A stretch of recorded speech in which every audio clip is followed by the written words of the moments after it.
안녕하세요. 영어 독서를 취미로 하는 남자 아로하나입니다. 현재 저는 존 스튜어트 밀의 자유론을 읽고 있습니다. 원래 고전책을 별로 안 좋아하는데 어쩌다 보니 자유에 대한 관심이 생기게 되었고 그런 책을 찾다가 뜻하지 않게 자유론을 쓴 밀의 자유론을 읽게 되었습니다. 책을 읽는데 감명받은 부분이 너무 많아요. 신기하죠? 영어로 쓴 내용도 제대로 이해하지 못할 것 같은데 그걸로 감명을 받는다는 게 나중에 원서에 대한 책 리뷰도 할 예정인데 조금만 기다려주세요. 네, 오늘의 질문은 이겁니다. 질문 7. 영어 독서? 그거 그냥 뻔한 영어 교육 프로그램 아니야? 영어 독서를 하면서 제가 제일 피하고 싶었던 것이 있었어요. 가령 예를 들면 영어 독서를 하게 되면 영어를 잘하게 된다. 영어를 잘하게 되는 방법 중에 하나가 원서 읽기다 같은 내용입니다. 나중에 또 나올 것 같기는 한데 영어책을 읽으면 영어를 잘하게 된다? 이런 내용의 이야기는 저는 하고 싶지 않았습니다. 왜냐하면 저는 영어 독서에 대해 초점을 맞추고 싶었던 거지 영어 독서를 영어 스피킹을 잘하게 되는 수단으로 삼고 싶지는 않았거든요.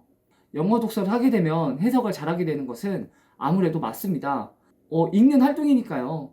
하지만 성인이 돼서 여러분이 단지 읽기만 하는 영어 독서는 무슨 의미가 있을까요? 아무런 깨달음 없이 그저 해석에만 초점을 맞추는 영어 독서 활동은 저는 그렇게 별로 의미가 없다고 생각합니다. 시중에 나와 있는 영어 교육 프로그램의 핵심은 결국엔 전부 다 영어를 잘하자입니다. 책을 읽으면 그 안에서 문법적 의미를 찾고 단어의 쓰임은 어떻고 또는 구문은 이런 식으로 정리해야 된다. 그런 내용이 대부분인 거죠. 즉 영어책을 문법적으로 접근하는 활동입니다. 하지만 제가 강조하는 영어 독서의 진정한 의미는 영어책을 읽으면서 여러분이 느낀 점이 어떠한가를 묻는 활동입니다. 어려우면 어려운 대로 이야기를 할 수도 있는 거고 그 어려움을 극복하기 위해 여러분은 어떠한 활동을 했으며 나는 그 어려움을 어떻게 느껴가는지를 직접 체험하고 느껴보는 거죠. 책을 읽으면서 여러분이 관심 가졌던 단어는 무엇이었으며 나는 어떤 구절에 인상 깊었고 이 구절은 어떻게 이해했는가를 여러분 스스로가 묻고 답하는 활동입니다. 한번 예를 들어볼까요? 저는 몇 달 전에 알렉산더 맥퀸에 대한 책을 읽었어요. 책에서는 패션쇼에 관한 내용이 많이 등장했습니다. 근데 저는 그 내용이 제대로 해석이 별로 이렇게 되지 않았어요. 그래서 저는 쇼에 대한 묘사를 직접 한번 이해해보기 위해 유튜브를 통해서 해당 패션쇼를 직접 찾아서 한번 직접 보았습니다. 책에서 그 부분을 보면은 잘 이해가 되지 않았으니까요. 왜냐면은 제가 직접 느껴보질 못했으니까. 하지만 쇼를 보면서 그 단락을 제가 읽으면 그 해석이 여전히 뚜렷하지 않은데도 그 쇼에 대한 잔상이 남아있기 때문에 이 구절이 대충 이런 의미구나 라는 것을 이해할 수 있습니다. 어떻게 보면 책을 좀 더 다채롭게 이해한다고 해야 될까요? 그러니까 이게 읽으면서도 무슨 내용인지 대충 파악이 된다는 거죠. 그런 식으로 책을 이해한 적도 있었고요. 맥퀸이 죽고 나서 장례식에 대한 음악이 틀어 나올 때 그 음악도 직접 들어본 적이 있었습니다. 왜냐하면 책에서 말한 그 고요함과 그 웅장함이 저는 그 책을 통해서는 바로 느껴지지가 않으니까요. 하지만 제가 음악을 직접 들으면서 그 책을 읽으면은 거기에 있는 사람들이 지금 어떤 감정을 담고 있으며 또는 얼마나 지금 슬퍼하고 얼마나 비통해하는지 그 음악을 듣고 저는 눈으로 책을 읽으면서 그런 것들을 느낄 수 있었습니다. 이것뿐만 아니라 책에서는 종종 맥퀸에 대한 거만함과 자만심이 묘사되는 부분도 많이 있었어요. 예를 들면 맥퀸은 약간 어느 자기 패션쇼라든가 아니면 자기 옷에 대한 퀄리티 이런 거에 대한 자부심이 정말 대단했거든요.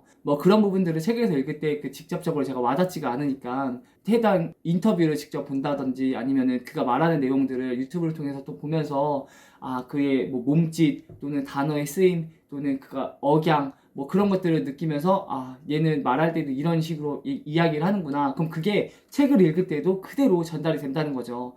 그런 식으로 저는 맥퀸에 대한 책을 읽을 때 그렇게 다채롭고 입체적으로 책을 읽었습니다. 이런 식으로 저만의 느낌으로 가지기 위해 노력을 많이 한 거죠. 여러분이 책을 읽고 똑같은 문장에 밑줄을 친다 하더라도 여러분들의 생각은 전부 다 다를 수 있습니다. 그렇다면 그런 내용이 어떻게 다른지 나는 어떻게 느꼈는지를 표현하고 이야기하는 과정이 진정한 의미의 독서 활동입니다. 단순히 그 문장에 대한 해석은 어떻고 단어의 쓰임은 이렇다는 게 살아가는데 별로 그렇게 중요한 내용은 아니에요. 책을 읽고 여러분이 느낀 점과 그걸 통해 나는 어떻게 살아가야겠다 아니면은 우리 박 세계에서 주는 깨달음을 여러분이 직접 한번 체험해보고 알아가는 것이 진정한 의미의 독서 활동이라는 겁니다.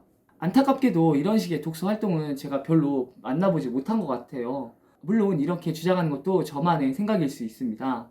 영어 독서를 하면서 나아가야 할 방향이 이렇다는 거지, 이런 방법도 결국엔 수많은 영어 독서 방법의 한 활동이라는 거죠. 다시 질문을 정리하자면 영어 독서에 관한 교육 방법은 현재 해석에 치중한 영어 독서가 주류인 것이 사실입니다. 전문 영어 선생님 밑에서 구문과 문법을 교육받고 또는 가르침 받으면서 해석을 목적으로 하는 영어 독서 방법이 대부분의 활동이라는 거죠. 물론 이것도 좋은 방법입니다. 일단 해석을 해야 독서를 할 수 있는 거니까요. 하지만 저는 좀 더 다양한 영어 독서 방법이 있다는 것도 말씀드리기 위해서 이런 영상을 한번 찍어봤습니다. 앞으로 제가 기획하고 싶은 영어 독서 모임의 한 메인이기도 합니다.